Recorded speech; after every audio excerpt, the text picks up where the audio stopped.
ஐயா இப்போதான் எங்களுக்கு நன்னாரியை அறிமுகப்படுத்துனீங்க, மலை நன்னாரியை. அடுத்து என்னதுங்கய்யா? பக்கத்திலே பாறை எடுக்க வளர்ந்துருக்கு. பாறை எடுக்கல காமிச்சிட்டோம். இப்போ பார்த்தீங்கன்னா ஐயோ தலை சொல்லின்னு பேர். தலையை சுற்றி வந்து கீழே விழுகிறோம் இல்லையா, அதுக்கெல்லாம் அருமையான மருந்து தலை சொல்லி பேர் வச்சுருக்காங்க.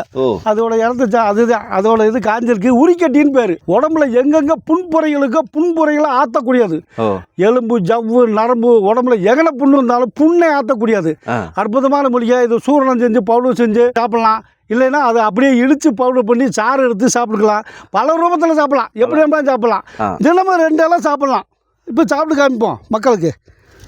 இது நல்லா கம்மன்னு வாசம் வரும். நீங்களே இது மாதிரி 2 இலை பெரியவங்க சாப்பிடலாம், சின்னவங்க 1 இலை சாப்பிடலாம். ஐயா எனக்கு ஒன்று உங்களுக்கும் தரோம். யார் வேணா சாப்பிடலாம். இது என்ன இறைவன் கொடுத்தது, யார் வேணா சாப்பிடலாம். நோயற்ற வாழ்வே குறைவிட்ட சொல்லுவான். வெண்ணெய் முள்ளிக்கிட்டு பால் சாப்பிடலாம். நீங்கள் இப்படி பால் சாப்பிடும்போது உங்களுக்கு அந்த இப்போ சொன்ன நோய்கள் பூரா காணாமல் போயிங்களே. அற்புதமான அருமையான மூலிகை. தொண்டை கசக்கு. தொண்டை கசக்கன்னு மட்டும் இல்லை அப்படிங்கிற என்ன அது சளியே கூட இருக்கக்கூடியது. நல்லது. நன்றி வணக்கம். அனைவரும் இதை பயன்படுத்திக்கிங்க.